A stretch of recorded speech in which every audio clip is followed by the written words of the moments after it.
بص يا فورمه، صلي على النبي. كمال اجسام اللي بيحدد تلعب ازاي، تلعب قد ايه، تلعب كام يوم، تاخد ايه ما تاخدش ايه، هو هدفك هو اللي بيحدد. انت بتلعب راجل هتطلع مسرح وتقف على مسرح وبطولات وكلام من ده، ليك نظام.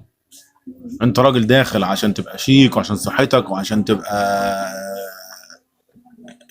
قوي، ليك نظام. انت راجل تخين عايز تخس، ليك سيستم. انت راجل رفيع، ليك سيستم. تمام. مفيش حاجه ثابته، عشان ما حدش يقول لك لا اعمل كذا ونظام ثابت وتقعد تقراه لي من على النت وتاخده وتتمرنه. ما ينفعش الكلام ده، ده كلام غلط. فاهم انت ازاي؟ ده بيحدده ايه بقى؟ انت والمدرب بتاعك، لان كل حاله في اللعبه حاله خاصه. انا هدفي ان انا ابقى مثلا رياضي صحتي حلوه، وانت نفس الهدف، بس انا وضعي غير وضعك، وقت بتاعي غير وقت بتاعك، حالتي البدنيه غير حالتك، جيناتي غير جيناتك. لذلك مفيش حاجه ثابته. الاهم بالنسبه لي انا ان انت ما تعملش حاجه غلط.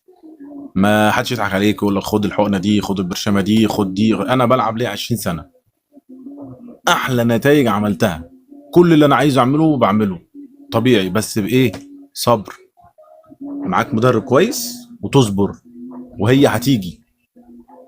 نظام ان انت تفتكر ان انت هتلعب شهر وشهرين وثلاثه بتبقى، لا، ده كلام مش صح اصلا، ده كلام مش صحي حتى ليك انت. قلبك ده عضله زي اي عضله في جسمك. حته الضغط عليه والضغط على عضلاتك بتحتاج وقت عشان هي تتاقلم مع الضغط اللي انت بتعمله ده، فتديك شكل جسم يتناسب مع الضغط اللي انت بتحطه عليها.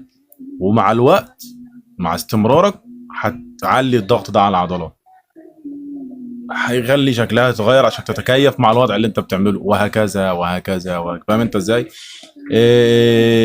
تمارين ايه؟ انا احكي لك قصة التمارين بشكل عام، وهقول لك انا بعمل ايه. انا شخصيا انا بعمل ايه. انا عن نفسي بتمرن يومين في الاسبوع. اقسم بالله انا بتمرن يومين في الاسبوع. ولو انت ما تعرفنيش خش على البروفايل شوف صوري، هتعرف الراجل الفورمه دي يومين في الاسبوع. هي 3 4 سنين بالشكل ده، وعادي. واللي انا عايز اعمله بعمله. مفيش حاجه اسمها صح وغلط طول ما انت معاك مدرب بيفهم.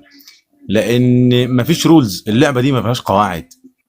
قواعد مثلا في ان انت ما تاخدش حاجه غلط وكلام من دوت، ما تلعبش بطريقه غلط، تلعب العضله المستهدفه بطريقه صح.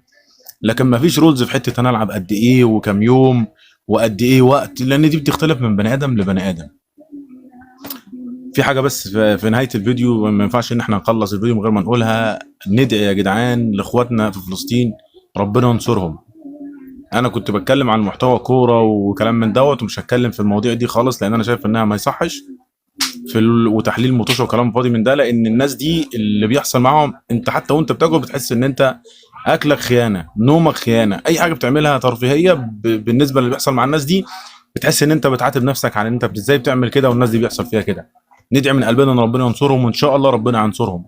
لان اللي بيحصل ده ما يصحش خالص، مفيش في ايدنا حاجه. احنا مش عارفين نعمل لهم ايه. اقل حاجه ندعي لهم، ندعمهم على النت وعلى الفيسبوك وعلى كل حاجه، باي شكل نقدر ندعمهم. تمام. هحكي لك بقى ايه الفيديوهات الجايه تفاصيل بقى عن اشكال التمارين، وازاي تعمل كده وازاي تعمل كده، وايه في اليومين وايه في الثلاثه وايه في الخمسه. فاهم انت ازاي؟ تابع بس انت الصفحه هتستفيد كتير. سلام.